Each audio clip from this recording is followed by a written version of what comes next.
Баршаңызға сәлем достар, менің арнама қош келдіңіздер. Бүгін сіздерге құйрық майды өте дәмді қылып маринадтап пісірудің жолдарын көрсететін боламын. Видеоны соңына дейін тамашалаңыздар. Ең алдымен бізге қойдың құйрық майы қажет болады. Осылай құйрық майымызды аламыз да біртіндеп ыңғайлы формада, өзімізге қажетті формада кесіп алатын боламыз.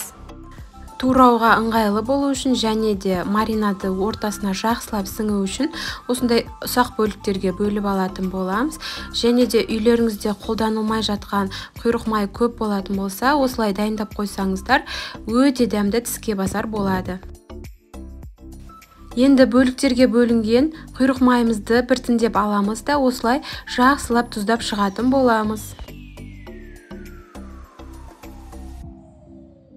Құйрық майды тұздаған кезінде тұзды көп мөлшерде пайдалана беріңіздер, себебі құйрық май өзіне қажетті мөлшерде ғана тұзды бойына сіңіретін болады.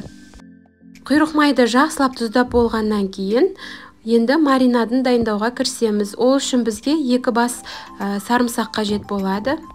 Сарымсақтарымызды осындай мен блендер арқылы майдалап алдым.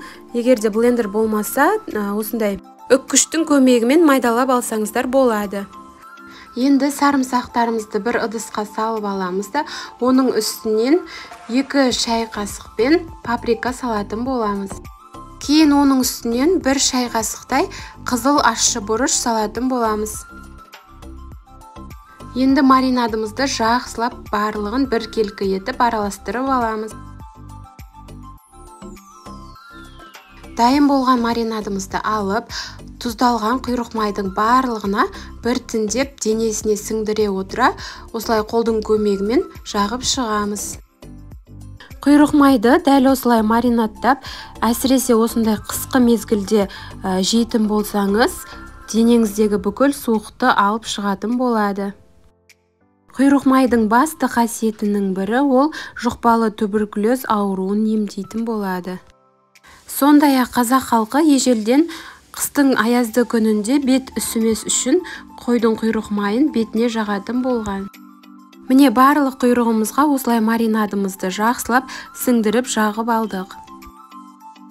Енді құйрық майымызды алып, біртіндеп барлығын дәл осылай пищевая пленкада жақсылап орап алатын боламыз. Құйрық май негізінен тұмауға таптырмайтын ем болып табылады. Сонымен қатар, осы құйрық майды ерітіп, ересектер және балалар тұмау тиген кезінде, яғни суық тиген кезінде қасықтап ішетін болса, таптырмайтын ем болып табылады. Міне дәл осылай барлығын ауа өтпейтіндей етіп, пищевая пленкада жақсылап орап алдық. Енді үлкен бос кастрюлемізге немесе қазанға салқын суды толтырып аламыз да, осылай барлық құйрық майымызды салып, қайнатып аламыз. Бізде құйрық май қайнап болғаннан кейін 30-40 минут уақыт аралығында жақсылап пісіп шығатын болады. Міне біздің маринадталған құйрық майымыз пісіп шықты. Дәл видеода қарап тұрғандарыңыздай барлық маринады жақсы сіңіп шықты. Енді құйрық майды әсемдеу үшін бір бөлігін біз осындай паприкаға аунататын боламыз. Паприканы аламызды дәл видеода көрсетілгендей етіп, жақсылап барлық жағына жететіндей етіп жағып шығамыз. Сол кезде біздің құйрық майымыз сырты қызыл болып, әдемі рең беріп тұратын болады. Сыртына паприканы өз қалауларыңыз бойынша жақсаңыздар да жақпасаңыздар да болады. Бірақ әсемдік ретінде өте әдемі рең беріп тұру үшін мен жарты бөлігіне жақтым және жарты бөлігіне жаққан жоқпын. Енді дайын болған құйрық майымыздың 2 түрінен де барлығын кесіп алатын боламыз. Міне біздің маринадталған өте дәмді болып шығатын құйрық майымыз дайын болды.